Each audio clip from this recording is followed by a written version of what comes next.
یہ ایک ارطغرل ایک ترک قبیلے میں سے تھا اور ایک ترک سردار کا نام تھا اصل میں. کیا تھا یہ؟ اس کی حقیقت میں آپ کو بتا دوں، شاید 5-10 منٹ میں آپ سمجھ لیں گے. دیکھیے اصل میں ایسا تھا، یہ تقریباً 1170-80 کے دشک کی آس پاس کی بات ہے کہ جس وقت عباسیوں کا دبدبا اور دور ختم ہو رہا تھا اور اس وقت ایوبیوں کا بھی دبدبا اور دور ان کا ختم ہو رہا تھا، وہ کمزور پڑ رہے تھے. اس وقت دنیا میں ایک ہی سلطنت تھی جو مسلمانوں کے پاس مضبوط تھی، وہ سلجوقیوں کی سلطنت تھی. سلجوقی سلطنت ایک مسلمانوں کی قیام گاہ، پناہ گاہ بس وہی تھی. باقی مسلمان جگہ جگہ قبیلوں میں بٹ چکے تھے، جگہ جگہ قبیلوں میں بٹ گئے تھے، الگ الگ قبیلے ہو گئے تھے، بٹ گئی تھی ریاستیں ان کی. بس ایک سلجوقی سلطنت مضبوط تھی، وہ بھی صلیبیوں اور منگولوں کے درمیان پھنسی ہوئی تھی. یعنی صلیبیوں اور منگولوں کے نشانے پر تھی سلجوقی سلطنت بھی، جس کا سلطان علاء الدین، جس کا سلجوقی سلطنت کا روح روا بچا ہوا تھا، لے دے کے ایک سلطنت بچی تھی. اس وقت مسلمان اپنی تنزلی کی طرف جا رہے تھے، یعنی سلطنتیں ٹوٹ گئی تھی، قبیلوں میں بٹ گئے تھے. تو ترکی میں آج وہ علاقہ ترکی میں ہے، اس وقت ایک قبیلہ تھا ترکوں کا. اصل میں ترک اسے خطے کے لوگ جو بستے تھے ادھر، وہ سب لوگ اپنے آپ کو ترک کہلاتے تھے. بیگ بھی یہ ترک لوگ لگاتے تھے اپنے نام کے آگے، یا خان یہ بھی اپنے نام کے آگے یہ ترک لوگ اس دور میں لگاتے تھے. اور ان کی لڑکیاں خانم لگاتی تھیں، اور بیگ مرد لگاتے تھے، بی جو تھی وہ ان کی لڑکیاں لگاتی تھیں. سردار کے معنی کا لفظ، خان کے معنی بھی سردار اور محافظ کے آتے ہیں، اور بیگ کے معنی بھی سردار و بادشاہ کے آتے ہیں. بہرحال تو اس وقت میں ایک قبیلہ تھا جس کا نام تھا کائی قبیلہ. اس کا ایک سردار ہوا کرتا تھا جس کا نام سلیمان شاہ تھا. بہت بڑا عادل شخص تھا یہ، اللہ کا بہت بڑا، اللہ سے ڈرنے والا، اللہ کے احکام کو زمین پر نافذ کرنے والا، عدل و انصاف والا، خدا سے ڈرنے والا اور لوگوں کا سچا ساتھی تھا سلیمان شاہ. اور کتاب و سنت کے مطابق زندگی گزارنے والا تھا. یہی قبیلہ آگے بڑھ کر دنیا کی تقدیر بدلنے والا ہے، کسے پتا تھا. اسی قبیلے کے اندر یہ پروان چڑھتا رہا، ہلکی پھلکی ہجرتیں بھی ہوئیں اس قبیلے کی، لیکن سلیمان شاہ کی مخالفتیں بھی بہت کی اور بہت مصیبتوں کا سامنا بھی کرنا پڑا، لیکن وہ شخص مرد مجاہد کی طرح کھڑا رہا. اپنے قبیلے کو حلال کمانا اور حلال کھانا اس نے سکھایا، اور جن کی روزیوں میں حلال آ جاتا نا، ان کی نسلیں دنیا میں ایک نئی تاریخ رقم کرتی ہیں. اپنے انتقال کے موقع پر بھی جب دیکھا گیا نا تو چند ہتھیار ہی تھے اس کے جو اس کے ورثے میں تھے، باقی اس کے ورثے میں کچھ نہ بچا تھا. اس کے بعد کسی دریا میں اس کی ڈوب کر انتقال ہو گیا، اور اس نے اپنے کئی بیٹے چھوڑے تھے. اس میں اس کا ایک بیٹا تھا جس کا نام تھا ارطغرل غازی. بہت نیک شخص تھا یہ ارطغرل جس کا نام تھا.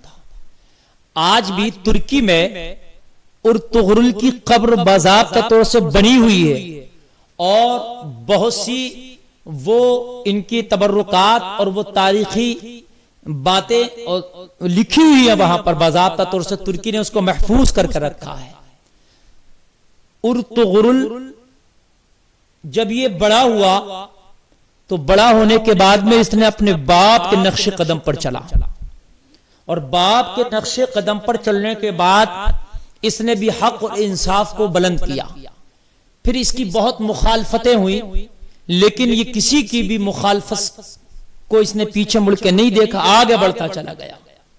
اور اللہ کی زمینوں پر عدل و انصاف کو بڑھتا چلا گیا.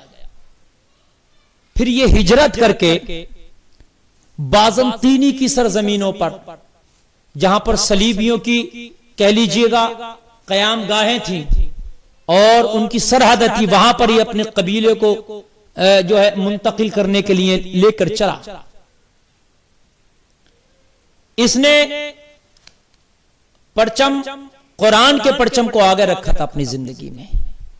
یہ ہجرت کر کے جا رہا تھا، اس کے ساتھ تقریباً 400 سے 500 سپاہیوں کا قافلہ صرف موجود تھا جو اس نے ہجرت کی.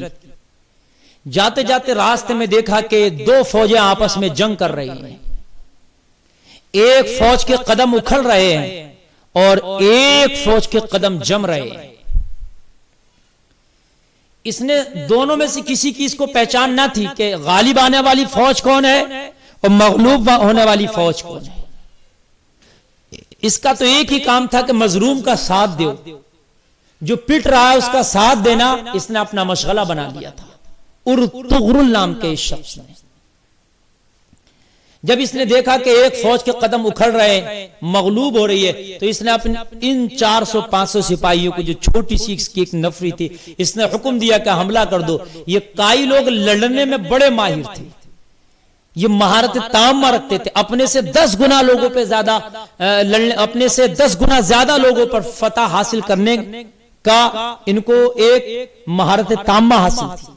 ان سے ہمیشہ 10 گنا زیادہ ہوئے ان پر یہ فتح پا جاتے تھے. جب بے جگری کے ساتھ یہ لڑے اور یہ اپنی انہوں نے بہادری اور جوابردی کا مظاہرہ کیا، تو جس قوم کے قدم اکھڑ رہے تھے اس کے جمنے لگے اور جس کے قدم جم رہے تھے اس کو اکھڑنے لگے. جنگ کا نقشہ بدل گیا، پاشا پلٹ گیا اور آخرکار جو ہار رہی تھی اس کو فتح حاصل ہو گئی اس فوج کو، اور جو جیت رہی تھی اس کو اس کے حصے میں ہار آ گئی. جب پتا چلا تو پتا یہ لگا کہ جو فوج جس کی مدد اس ارطغرل نے کی اپنے 400-500 گھڑسواروں کے ساتھ، وہ سلجوقی سلطنت کی فوج، سلطان علاء الدین کی فوج تھی جو ہار رہی تھی، جس کے قدم اکھڑ رہے تھے، اور جو جیت رہی تھی وہ منگولوں کی فوج تھی. جب سلطان کی فوج کا اس نے مدد کی اور سلطان کی فوج کے قدم جمے، وہ جیتی، تو سلطان کے سامنے اور اس کی بارگاہ میں ارطغرل کی قدر بہت بڑھ گئی. پھر تو اس نے قلعوں پہ قلعے فتح کرنا شروع کر دیے. پھر تو اس نے اتنے قلعے فتح کیے، اتنے قلعے فتح کیے، اتنے قلعے فتح کیے کہ پھر اس کی نسلوں میں اس کا ایک بیٹا ہوا جس کا نام تھا عثمان غازی. اس عثمان نے پھر اپنے بابا کے مشن کو آگے بڑھایا اور آگے بڑھاتے بڑھاتے 3 بر اعظموں پر اسلامی حکومت کا پرچم لہرا گیا، اور اس اسلامی حکومت کو نام دیا سلطنت عثمانیہ. خلافت عثمانیہ بھی اسی کو کہا جاتا ہے. یعنی یہ جو ارطغرل کا بیٹا عثمان غازی تھا، اس کے نام پر نام پڑا سلطنت عثمانیہ یا خلافت عثمانیہ. یہ تقریباً 1923 تک چلتی رہی، یعنی تقریباً 650 سال تک یہ دنیا میں مضبوطی کے ساتھ خلافت عثمانیہ قائم رہی. انہوں نے ہر محاذ پر قائم کیا، اللہ کی زمینوں کو انہوں نے عدل و انصاف سے بھر دیا، انہوں نے اللہ کی زمینوں کو قرآن کے پیغام اور احکامات سے بھر دیا. اللہ اکبر. اور آج بھی مصر کے میوزیم میں جا کر کے دیکھو، وہ کلہاڑا ایک شخص تھا جس کا نام تھا ارطغد غازی، جو اس کے ساتھ لڑتا تھا، ارطغرل کے ساتھ جو لڑا، وہ تقریباً 125 سال کی انہوں نے عمر پائی. بہت نیک تھے بھی، بہت نیک، ولی صفت شخص، بہت بہادر ترکوں میں ان کا شمار ہوتا. ہمیشہ کلہاڑے سے لڑتے تھے. آج بھی ترکی کے میوزیم میں وہ کلہاڑا ان کا موجود ہے، اور اس پر کائی کی مہر لگی ہوئی ہے. کائی کی مہر، وہ آئی پھر وائی پھر آئی، اس طریقے سے ڈبل آئی بیچ میں وائی، اس طریقے سے ان کی ایک مہر، نشان و شناخت ہے ان کے قبیلے میں. تو یہ ارطغرل غازی کا جو سپاہی تھا، ارطغرل غازی جو کلہاڑے سے لڑتا تھا، یہ سلیمان شاہ کے ساتھ بھی لڑا، ارطغرل غازی کے ساتھ بھی لڑا۔ ارطغرل غازی نے تقریباً 90 سال کی عمر پائی، 90 سال تک لڑتا رہا۔ اور یہ جو ارطغرل غازی کا سپاہی تھا، ارطغرل غازی جس کو جو ہے تاریخوں میں نور گل کے نام سے بھی یاد کیا گیا، تو یہ 125 عثمان غازی کے ساتھ بھی یہ لڑا۔ اللہ اکبر۔ اور پھر انہی کی نسلوں میں آگے بڑھ کر ایک شخص پیدا ہوا اسی ارطغرل غازی کی نسلوں میں، جس کا نام تھا محمد خان ثانی، جس نے قسطنطنیہ کو فتح کیا تھا۔ قسطنطنیہ کو فتح کرنے والا بھی اسی ارطغرل کی نسل میں تھا، جس کے بارے میں اللہ کے رسول نے فرمایا تھا جو قسطنطنیہ جو جماعت فتح کرے گی بے حساب و کتاب کی جنت میں جائے گی۔ ان لوگوں نے اپنی پرمپراؤں کو اور انہوں نے اپنی تاریخ کو اور انہوں نے اپنے مذہب کو مضبوطی کے ساتھ پکڑا، تو اللہ نے ایسی ان کو کامیابی دی، ایسی کامیابی دی کہ 3 بر اعظموں پر ان کی حکومت تھی، سلطنت عثمانیہ چلتی تھی، یورپ، ایشیا اور افریقہ۔ جب 1923 کے بعد اس پہ بین لگا اور جب یہ ٹوٹی تو اس سے ٹوٹ کر 40 ملک نکلے۔ حجاز مقدس پر بھی انہی کی حکومت تھی۔ حرمین شریفین کی میزبانی بھی یہی کرتے تھے، اور بڑے مؤدب لوگ تھے۔ یہ ٹناٹن سنی لوگ تھے، کٹر سنی لوگ، نبی کے سچے عاشق۔ آج بھی خانہ کعبہ کے غلاف کو پکڑ کے رو رو کے دعائیں کرتے ہیں، مولا وہ میزبانی ہمیں پھر عطا کر دے جو 1923 تک ہمارے ہاتھوں میں تھی، ہم سے کیا خطا ہو گئی کہ وہ میزبانی تو نے ہم سے واپس لے لی، مولا وہ میزبانی ایک بار سے پھر ہمیں عطا کر دے۔ آج بھی ترکی کے لوگ آتے ہیں، ان کے جتھے غلاف کعبہ کو پکڑ پکڑ کے دعائیں کرتے ہیں، رو رو کے دعائیں کرتے ہیں، یا اللہ آج پھر ہمیں حرمین شریفین کی میزبانی عطا کر دے۔ اسی لیے سعودیہ کے ان کے خلاف ہے آج، یہ سعودیہ کے شیخ اور یہ متوع یہ خلاف ہیں، اس لیے کہ یہ پکے عاشق رسول تھے۔ ارے اب تک مدینہ شریف سے ترکی کو ٹرین کی پٹری باضابطہ طور سے بچھی ہوئی ابھی تک موجود ہے، وہ ٹرین چلتی تھی، اس کے انجن پہ لکھا ہوا تھا الصلاۃ والسلام علیک یا رسول اللہ۔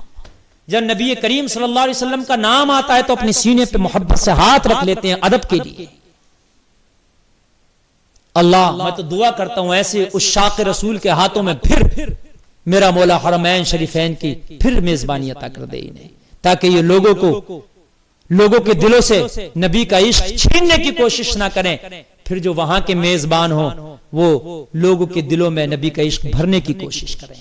اس کا نام بھی حجاز مقدس تھا، لیکن آج اس کو سعودی عربیہ کہا جاتا ہے، اس لیے کہ آل سعود کے نام پر اس کو رکھا گیا۔